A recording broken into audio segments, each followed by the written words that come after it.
Welcome to Omni View, episode 103. It's July 5th, 2026, and as always, we're covering what happened from every angle.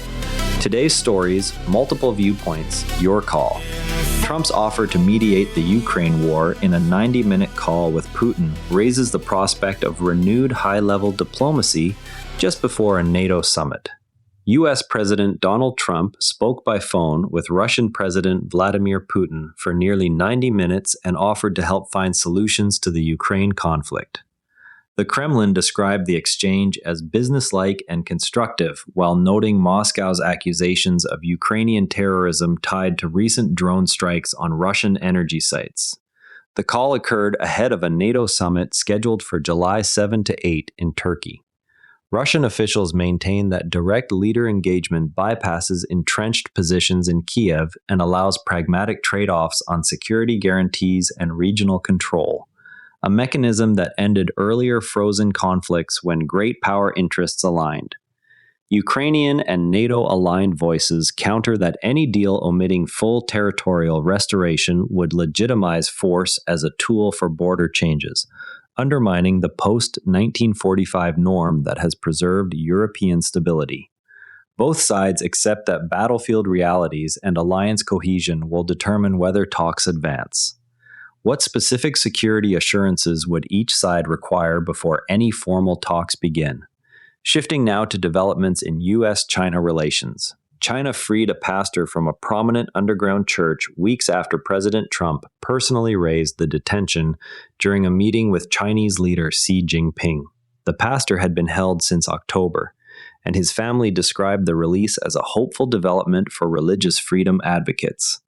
Chinese authorities presented the decision as an internal legal matter resolved through normal procedures.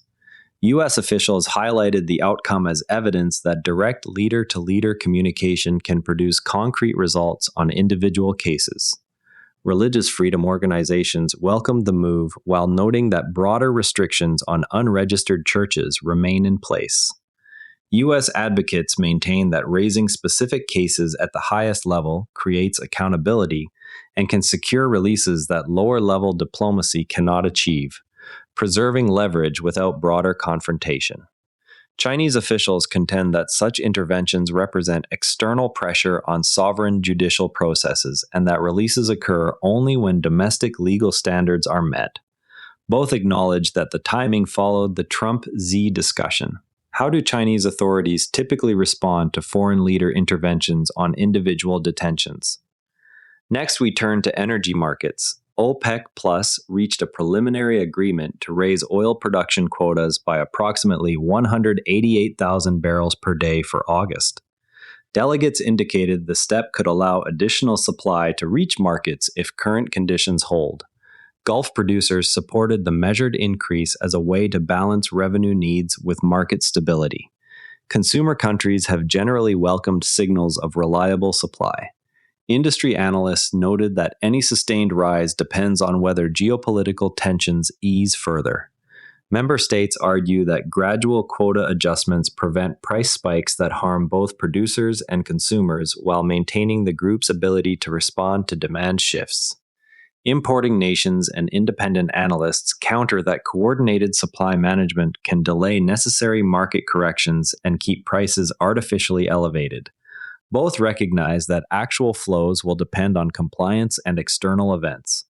How do quota decisions translate into actual production changes? Meanwhile, tax policy changes are under discussion in the United Kingdom. Andy Burnham's plans would reduce the threshold for an additional levy on high-value homes to £1.5 million, potentially affecting more than 150,000 families with four-figure tax increases.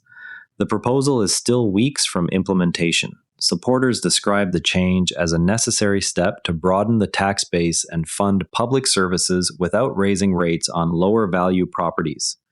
Critics argue it would impose new burdens on middle-class homeowners in high-cost areas and risk slowing housing market activity. Proponents maintain that adjusting thresholds captures revenue from properties that have seen substantial appreciation and aligns tax policy with current asset values. Opponents contend that such levies can discourage investment in housing stock and create arbitrary cliffs that penalize owners who have not realized gains. Both agree the policy would expand the number of properties subject to the higher rate. How would local authorities administer the revised threshold? Turning to developments in the Middle East, Iran's envoy to China stated that vessels from friendly nations would receive special treatment when transiting the Strait of Hormuz, despite U.S. objections to new fees. The announcement concerns a key global oil shipping route. Iranian officials presented the policy as a sovereign right to manage passage through waters near its coastline. Countries reliant on the strait for energy imports expressed concern about potential added costs or delays. Shipping analysts noted that any differentiation among nations could complicate standard transit procedures. Iranian authorities argue that states maintaining positive relations should benefit from streamlined arrangements reflecting standard practice in managing strategic waterways. Maritime and energy security experts counter that selective fees risk fragmenting international shipping norms and inviting reciprocal restrictions elsewhere. Both accept that the strait remains a critical choke point for global energy flows.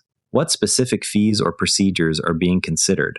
A historical document offers new perspective on 18th century Britain. A recently rediscovered parish entry from Manchester Cathedral records details of black residents in late 18th century England during the city's first major abolitionist meeting. Historians say the document provides rare insight into a community estimated at around 20,000 people nationwide at the time.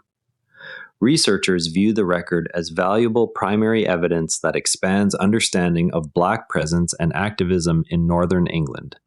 Local historians emphasize its connection to the sermon by abolitionist Thomas Clarkson. Archivists note that such entries help correct gaps in official narratives of the period.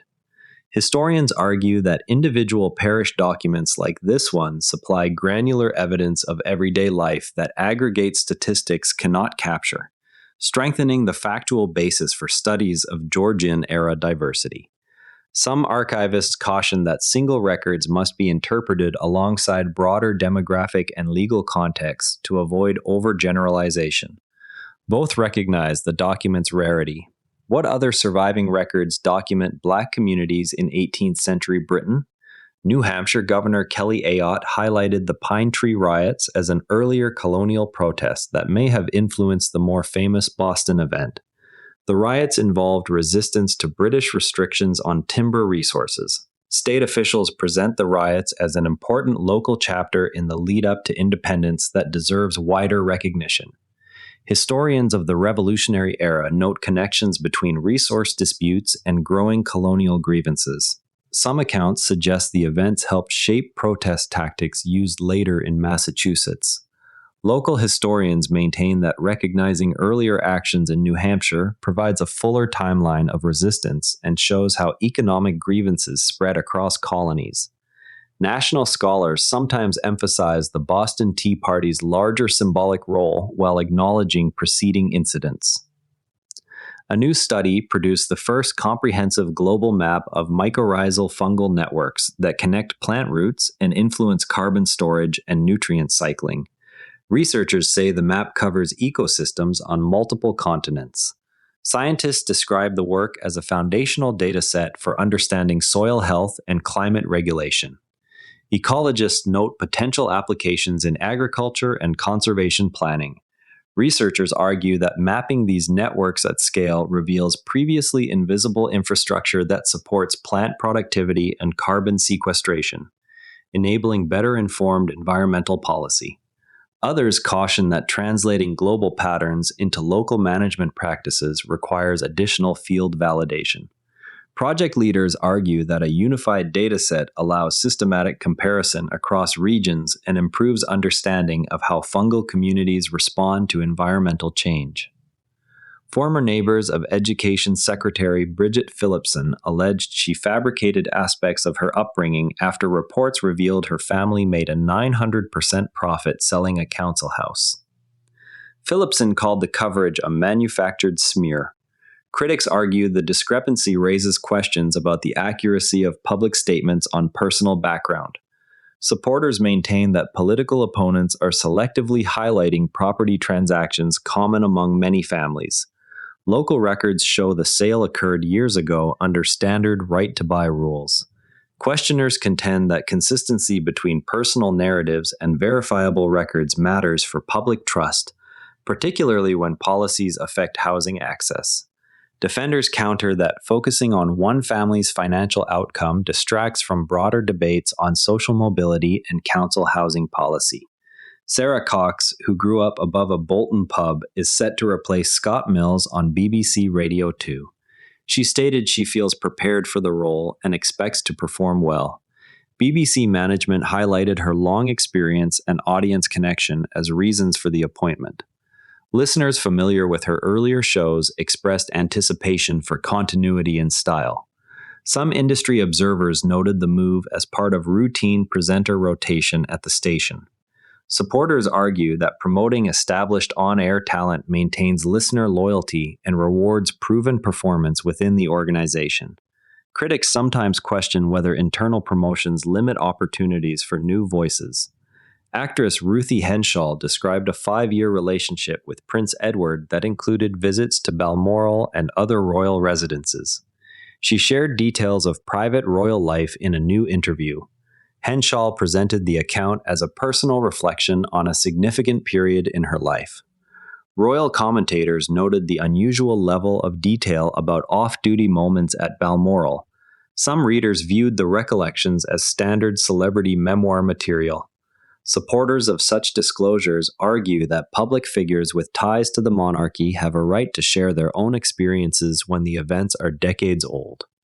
Traditionalists counter that private royal settings should remain outside public discussion to preserve institutional boundaries.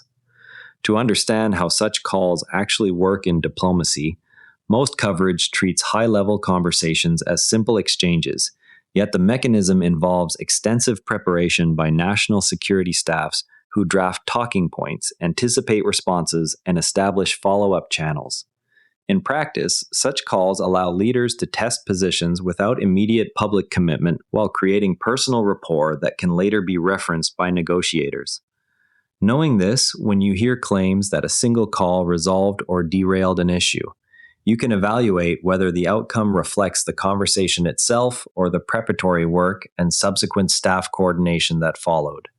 Next time you see a headline about a leader-to-leader exchange, ask what preparatory documents shaped the agenda, which staff will implement any agreements, and what historical precedents exist for similar direct contacts producing lasting results versus temporary signals. Tomorrow, watch for further statements from NATO members ahead of the Ankara summit.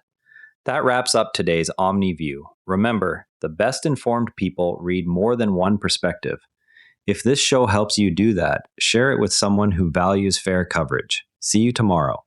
And if you'd rather watch than listen, find us on YouTube at NARA Network. Links in the show notes. And before you go, this show is part of the NARA Network, a family of daily podcasts on tech, science, and markets, each one a short, sharp briefing you can finish on the commute. If today earned its place in your feed, here's your next listen. Environmental Intelligence, the Environment and Climate Policy Brief for Canada. Find every show free at naranetwork.com. This episode used AI voice synthesis of my voice. Editorial selection and analysis are my own.